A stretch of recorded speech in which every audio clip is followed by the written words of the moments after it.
લોક ઉપયોગી નહીં એવી યોજનાઓ મંજૂર કરીને આદિવાસી લોકોના પૈસાને પ્રભાવી મંત્રીએ વાપરી નાખ્યા છે। આવું કેમ બોલ્યા ચેતર વસાવા, સાંભળો। અમે જે 2 કરોડ રૂપિયા ખેતીવાડી માટે છે, તો ખેતીવાડીના મારા લેટર પેડ પર મેં બોરવેલ માંગ્યા છે, કેમ કે અમને ખેડૂતો બોરવેલની માંગણી કરે છે। બીજું કોઈને મોટર ના હોય તો મોટરની અમે માંગણી કરેલી છે। એ જ પ્રકારે પશુપાલનમાં અમે ગાય ભેંસની માંગણી કરેલી છે। એ જ પ્રકારે સિંચાઈના લાભાર્થીઓ માટે અમે સિંચાઈના બોર વાઇઝ માંગણી કરેલી છે કે ખેડૂતોને સિંચાઈના બોર આપવામાં આવે।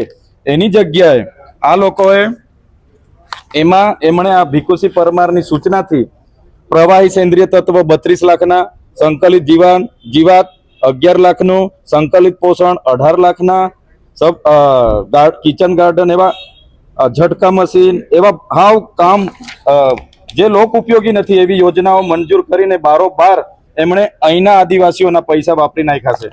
તમે જોઈ શકો છો। એ જ પ્રકારે બીજી અનેક યોજના છે જેમાં પણ એ લોકોએ હાવ તમે જોઈ લો।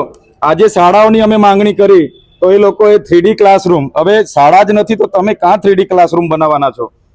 કુલર પૂરા પાડવા, હવે ઓરડા નથી, તમે કુલર માટે ટાંકી કામ મૂકવાના છો? નળિયાવાડી નિહાળ છે અમારે ત્યાં જો જૂની, આસન પટ્ટા માટે આ 25 લાખ 20 લાખ આ 50 લાખ, શાળાઓ અપગ્રેડ કરવાના 50 લાખ, એટલે કલર મારવાના 50 લાખ કઈ શાળાના? એટલે એમના લાગતા વળગતા કોન્ટ્રાક્ટરોના કહેવા પ્રમાણે, બહારના NGOના કહેવા પ્રમાણે આ બધી ગ્રાન્ટ એમણે બારોબાર વાપરી કાઢી। મેં ડેડિયાપાડામાં 17 કરોડમાં આયોજન આપ્યું, માત્ર 50 લાખ જેટલા મારા આયોજન આવ્યું છે, તે પણ RCC રોડ એટલા મારા મંજૂર એમણે કર્યા છે।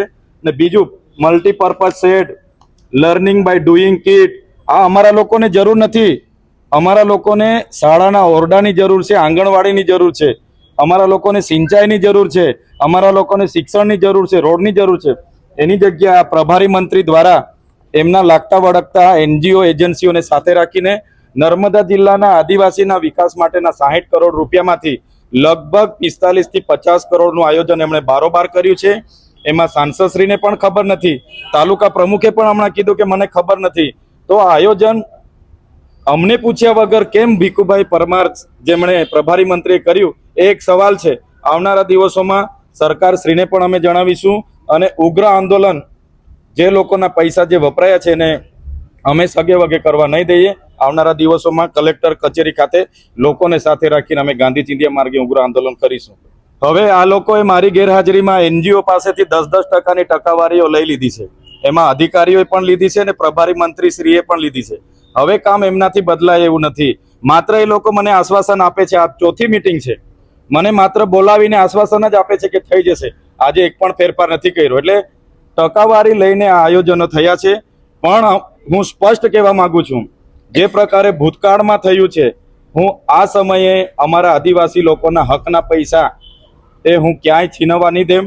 જે પ્રકારે નર્મદામાં આ રીતના પ્રભારી મંત્રીઓ કૌભાંડ કરે છે, મને લાગે છે આદિવાસી અંબાજીથી ઉમરગામ સુધીના તમામ જિલ્લાઓમાં આવા જ પ્રભારી મંત્રીઓ આ જ કૌભાંડ કરતા હશે એવું મને લાગે છે। સર, આપ જે ટકાવારીનો આક્ષેપ કરી રહ્યા છો, 10% સીધો આરોપ છે પ્રભારી મંત્રી અને જે પણ જે અધિકારીઓ આ છે એમાં સંકલનમાં, કેમ કે આવા કોન્ટ્રાક્ટરો NGO વાળા અમારે ત્યાં પણ આવે છે, અમને કહે છે કે તમારું લેટર પેડ આપો, અમે એમાં આ કામ મંજૂર કરીશું ને તમને એમાં આટલા આપીશું। અમે નથી, અમારા લોકોને બોર જોઈએ છે તો હું બોર જ આપું છું, અમારા લોકોને ગાય ભેંસ જોઈએ તો હું ગાય જ આયોજનમાં આપું છું। આ બિનજરૂરી યોજના હું આયોજનમાં આપતો નથી।